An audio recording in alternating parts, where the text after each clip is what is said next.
इस गगन से अच्छा कोई नहीं। सच पूछो तो मेरे यारो, मेरे वतन से अच्छा कोई नहीं, मेरे वतन से अच्छा कोई नहीं। अगर बात अच्छी लगा करे तो तालियां बजा दे करो, क्योंकि तालियां कलाकार को ऐसे लगती है जैसे जापे वाली औरत को घी और गूंद लगता है। आपकी तालियां कलाकार के अंदर जोश पैदा करती है। हेलो अब इस रागनी की कोई भी लाइन अच्छी लगे, हमारी वीरांगना भी बैठी है, माता बहनों आपको भी कह रही हूँ, कोई लाइन अच्छी लगे या कोई भी शेर और शायरी अच्छी लगे तो तालियां जरूर बजाते रहना। किस तरह से क्या लिखा है इस रागनी के माध्यम से।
कहानी कलम लहू में भर के, कलम लहू में भर के, अरे कितने वीर चले गए सजना भारत माँ पे मर के। आजादी की लिखी कहानी कलम लहू में भर के, कलम लहू में भर के।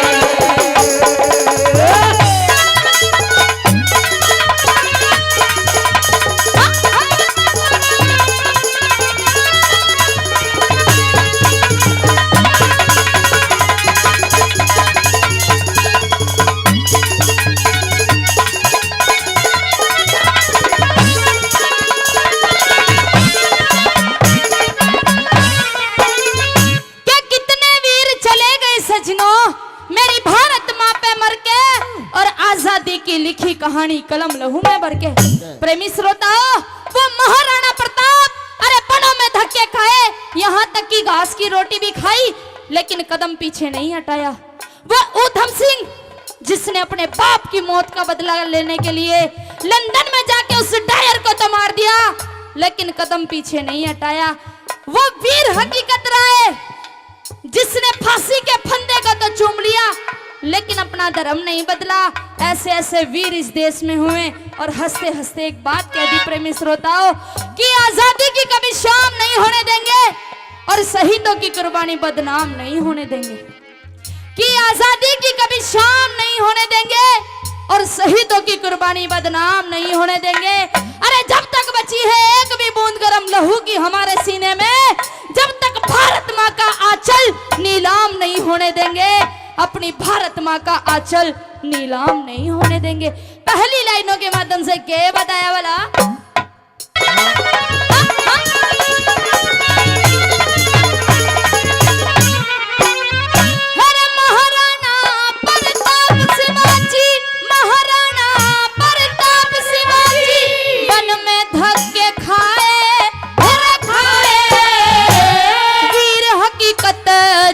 धर्म पे तनक टहलना पाए, तनक टहलना पाए। जलियांवाला बाग के अंदर कितने वीर खपाए, खपाए। जोरावर और फतेह सिंह दीवारों में छिनवाए, दीवारों में छिनवाए।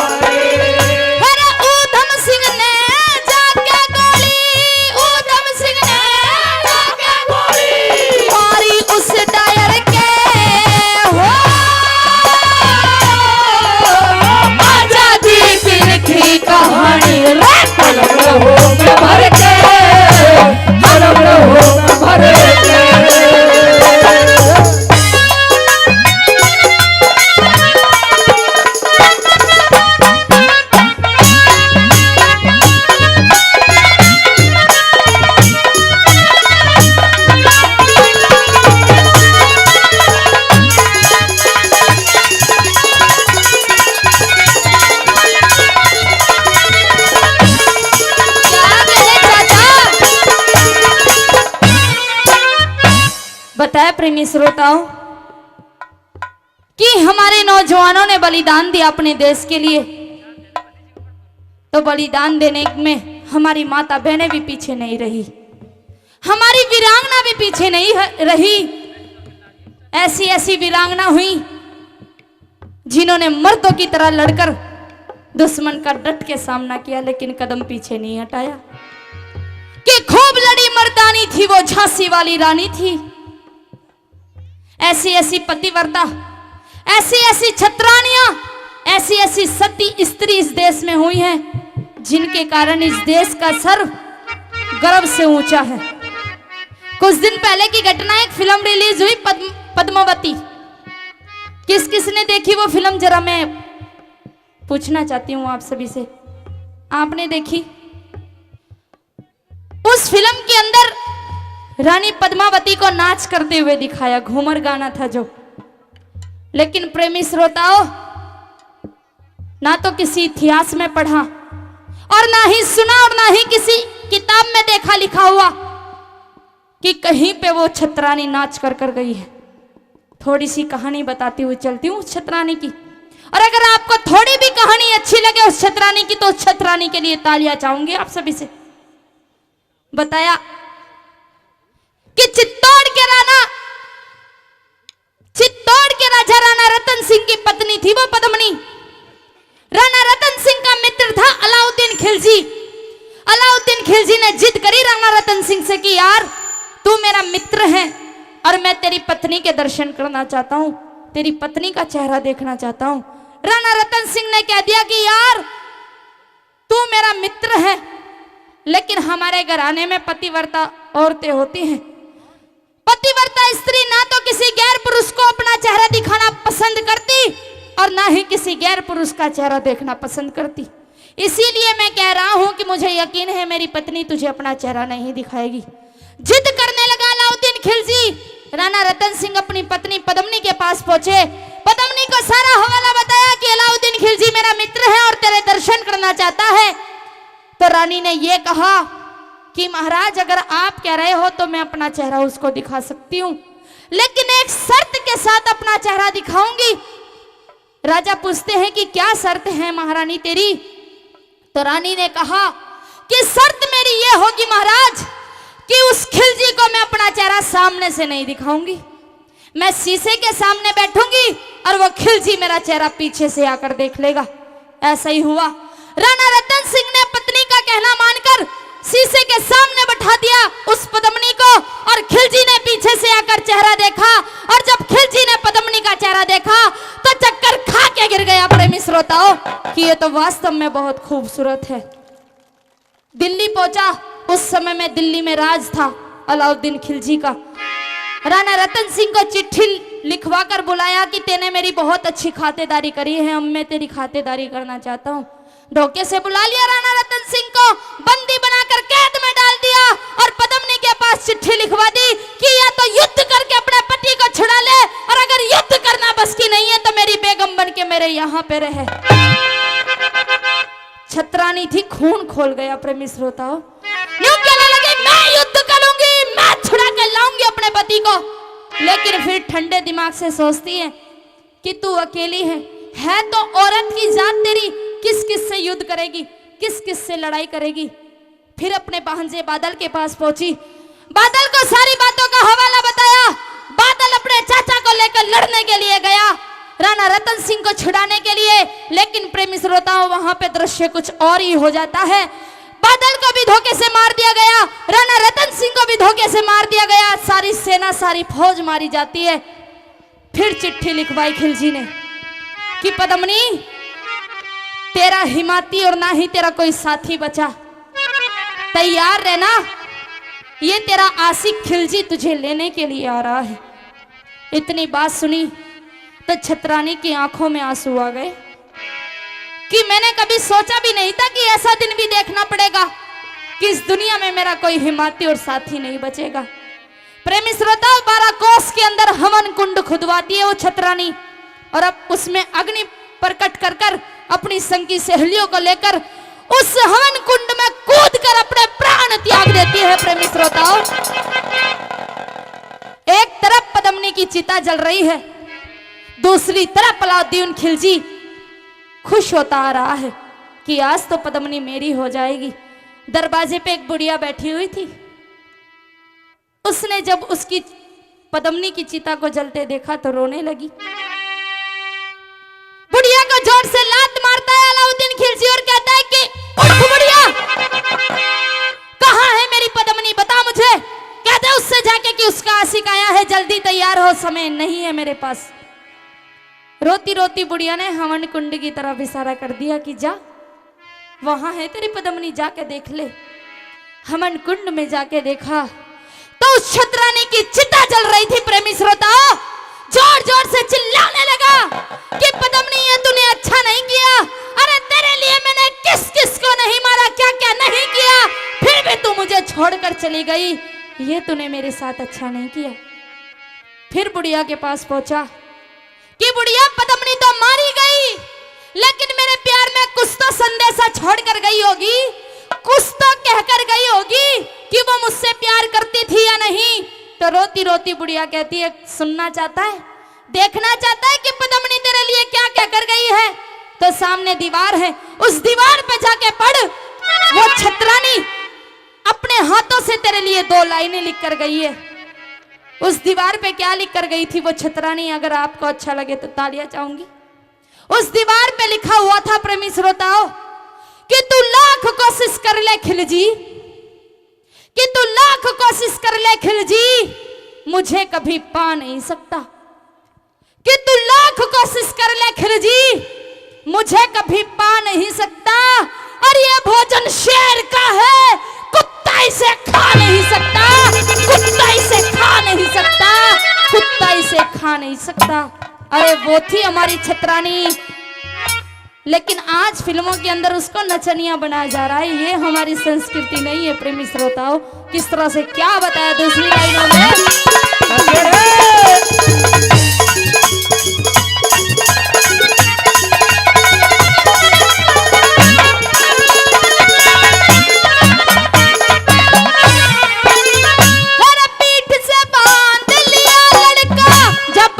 लक्ष्मी बाई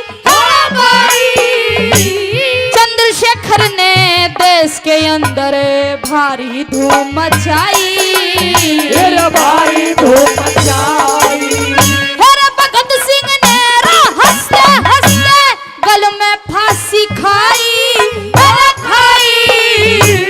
हो रहे थे बलिदान देश पे माता पिता और भाई, माता पिता और भाई।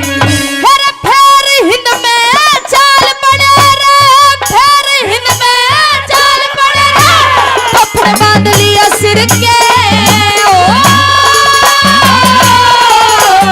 आजादी की कहानी, कलम रहो मैं भर के, कलम रहो मैं भर के।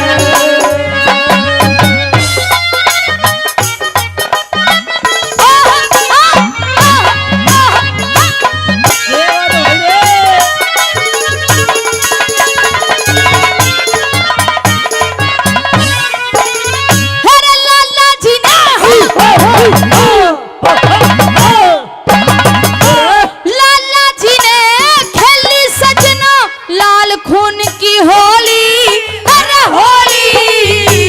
नेताजी ने हरा दिए अंग्रेज बना के टोली, अंग्रेज बना के टोली।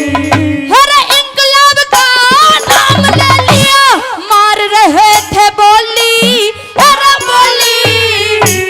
राजगुरु सुखदेव ने आके देश की निंद्रा खोली, देश की निंद्रा खोली। हर फांसी पे गए लटक वीर रे, फांसी पे गए लटक वीर रे, जान लगा लिया हर के,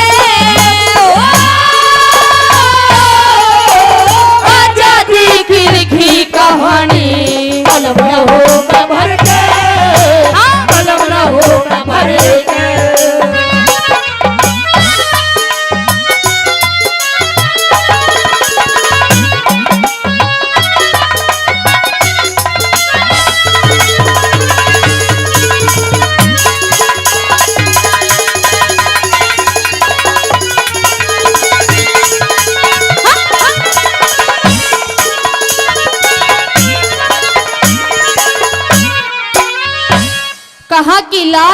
तो सबके हैं, पर लाल तो थे वो लाल, और लाल लहू से कर गए दुश्मन का सिर लाल।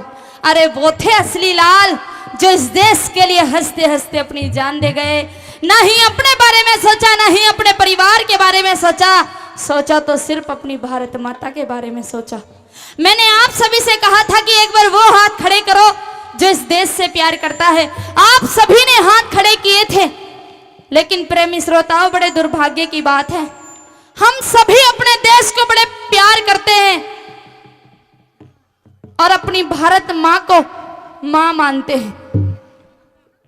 लेकिन बड़े दुर्भाग्य की बात यह है कि जिस देश को हम अपनी जान से भी ज्यादा प्यार करते हैं, उसी देश में कुछ ऐसे गद्दार रहते हैं जो भरे संसद के अंदर खड़े होकर ये कह देते हैं कि चाहे मेरी गर्दन पे छुरी रख दो, लेकिन मैं भारत माता की जय नहीं बोल सकता। हैदराबाद का सांसद है वो ओवैसी, भरे संसद में कह दिया कि चाहे गर्दन पे छुरी रख दो, लेकिन भारत माता की जय नहीं बोलूंगा। अरे जो इंसान इस देश की धरती पर रहता हो, जो इंसान इस देश का नमक खाता हो, और फिर भी संसद के अंदर खड़ा होकर ये कहे कि चाहे मेरी गर्दन पे छुरी रख दो, लेकिन भारत माता की जय नहीं बोलूंगा, मैं आप सभी से पूछना चाहूंगी कि क्या ऐसे इंसान को देश में रहने का अधिकार है? आवाज नहीं आई। क्या ऐसे इंसान को देश में रहने का अधिकार है? नहीं है। बहुत अच्छे कवि हुए, उन्होंने जवाब दिया और कहा कि सुनो बेसी, तूने तो कह दिया कि तू भारत माता की जय नहीं बोलेगा, लेकिन जो भारत माता के लाल है ना, अब उनका ऐलान सुन। हमारे हिंदुस्तानियों ने खुला चैलेंज किया, खुला ऐलान किया, और सुन क्या कहा कि तूने कहा सुना हमने, कि तूने कहा सुना हमने, जरा मन टटोल के सुन ले तू, कि तूने कहा सुना हमने, जरा मन टटोल के सुन ले तू। सुन सुन ओ गद्दार ओवैसी, कान खोल के सुन ले तू। रे तुमको शायद इस हरकत पे शर्म नहीं है आने की, रे तूने हिम्मत कैसे की मेरी माँ की जय नहीं लगाने की। तालियां अभी नहीं, तालियां 2 लाइनों के बाद। कि तुमको शायद इस हरकत पे शर्म नहीं है आने की, रे तूने हिम्मत कैसे की मेरी माँ की जय नहीं लगाने की। जिस दिन भारतवासी संसद में, जिस दिन भारतवासी संसद में शिव शंकर बन के डोलेगा, और तू तो क्या ओवैसी, तेरा अब्बा भी वंदे मातरम बोलेगा, वंदे मातरम बोलेगा, वंदे मातरम बोलेगा। तू नहीं जानता हम हिंदुस्तानी हैं। जिस दिन अपनी पे आ गए ना, तो तू तो क्या, तेरा अब्बा, तेरे बच्चे, तेरा पूरा कुनबा वंदे मातरम ही रटेगा और कुछ नजर नहीं आएगा। और इस